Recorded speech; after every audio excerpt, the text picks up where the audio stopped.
Welcome to Let's Talk Climate. I'm Dr. Sheetal Khedkar Rao, internal medicine physician, co-founder of Nordson Green Earth Foundation, and climate and health fellow with the University of Colorado and ecoAmerica.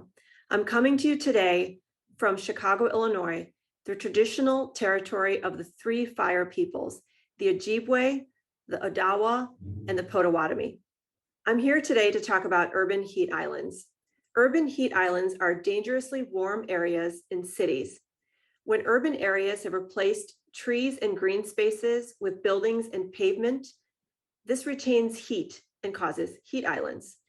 These areas can be 1 to 7 degrees Fahrenheit hotter during the day and 2 to 5 degrees hotter at night. Although most people don't think about it as being as deadly as flooding or storms, heat is actually deadlier than any other weather-related event.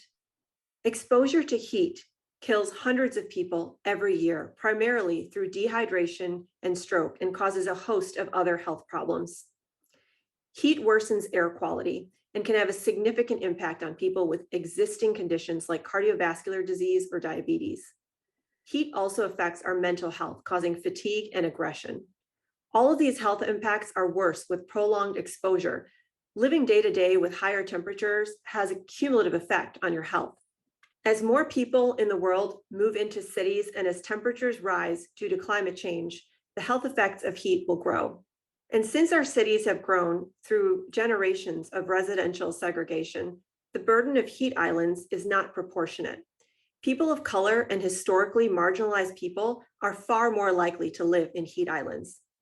In a study of 108 urban areas in the US, formerly redlined neighborhoods created through explicit segregation were as much as 13 degrees Fahrenheit warmer than non-redlined areas. The good news is there are collective and individual actions you can take to reduce the impact of heat in the neighborhoods most affected. First, understand the risks to help prepare your family and your community. Make a plan for what to do during a heat wave. Where will your children play? What happens if the power goes out? If there are seniors or people with disabilities in your home, how will you keep them safe? Talk with your neighbors about your plan. Maybe they can help out, or you can help them with their plans. And when a heat wave strikes, check on your friends and neighbors to make sure they're okay. Next, you can take action to reduce the heat island effect in your town or your city. Volunteer to plant trees, parks, and gardens because vegetation lowers surface temperatures. Find local groups already engaged in this work, being sure that they're connected with the communities affected by heat waves. Also, talk to local business owners and leaders about removing unnecessary pavement.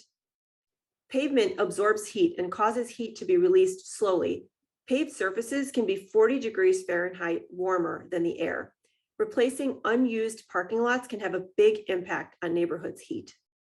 Finally, advocate for policy change to reduce the long-term risks.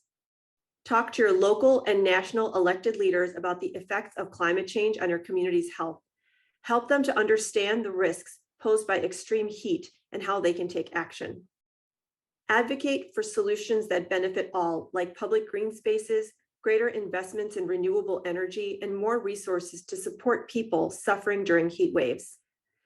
Also, help your policy leaders understand the connection between extreme heat and climate change and how they can reduce future impacts to have a healthier, safer tomorrow. Engage with us online at the hashtag Let's Talk Climate, and be sure to subscribe and follow us for the latest thought leadership, resources, and episodes on climate action and advocacy. From everyone at ecoAmerica and Climate for Health, please join us in caring for our climate in order to care for our health.